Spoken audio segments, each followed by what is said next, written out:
This is LXBN TV, and I'm Colin O'Keefe. My guest today is Christopher Wolf, co-director of Hogan Lovells Privacy and Information Management Practice Group and author on the firm's blog, Chronicle of Data Protection. Chris recently co-authored a white paper comparing government access to cloud data in the United States to access by other governments throughout the world.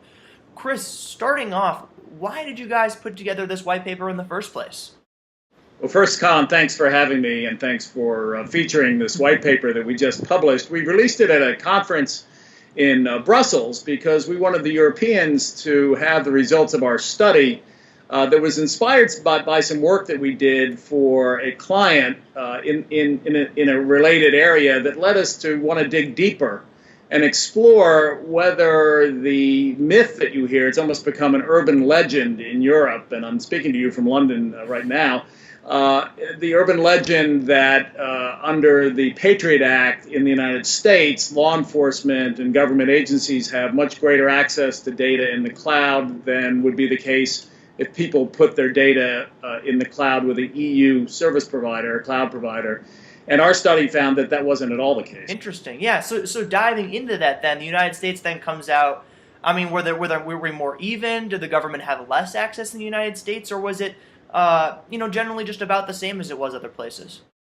Well, what we wanted to do was show, and we did it both in text and in a chart, and of course our white paper is available on our blog, hldataprotection.com, but we wanted to show that there is governmental access in every jurisdiction that we looked at, and in some places it even includes a cloud provider being able voluntarily turning over personal data to the government without restrictions under the law, which is not the case in the United States. Voluntary turnover is not possible under the statutes that we set forth in our white paper. Interesting. And then, besides the primary point here that the United States, isn't more open to allowing government access than other countries, were there any other facts that surfaced that you found to be particularly interesting?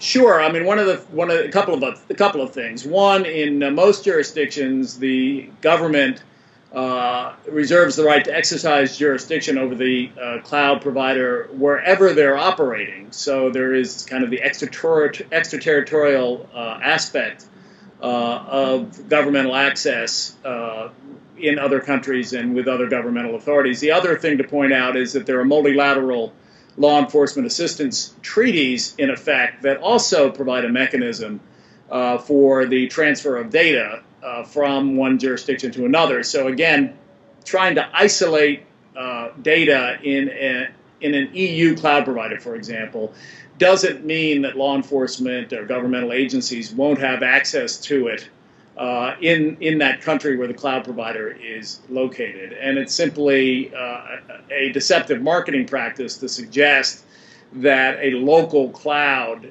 somehow will protect the data. We don't get into the issue, by the way, of whether or not government access is excessive or whether greater procedural protections are required. And in that regard, in kind of my extracurricular life, I'm a member of the Digital Due Process Coalition that's calling for reformation of the Electronic Communications Privacy Act to provide for more protection. So we don't get into that. We don't evaluate whether or not the laws need to be changed in particular jurisdictions. We really wanted to show, through kind of a level playing field, a level set, what the situation was around the world in the jurisdictions we studied.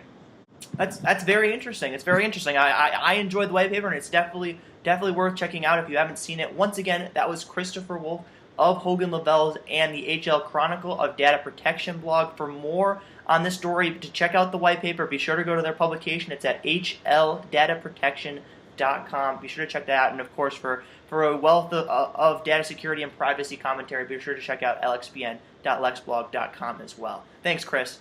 Thank you very much, Colin.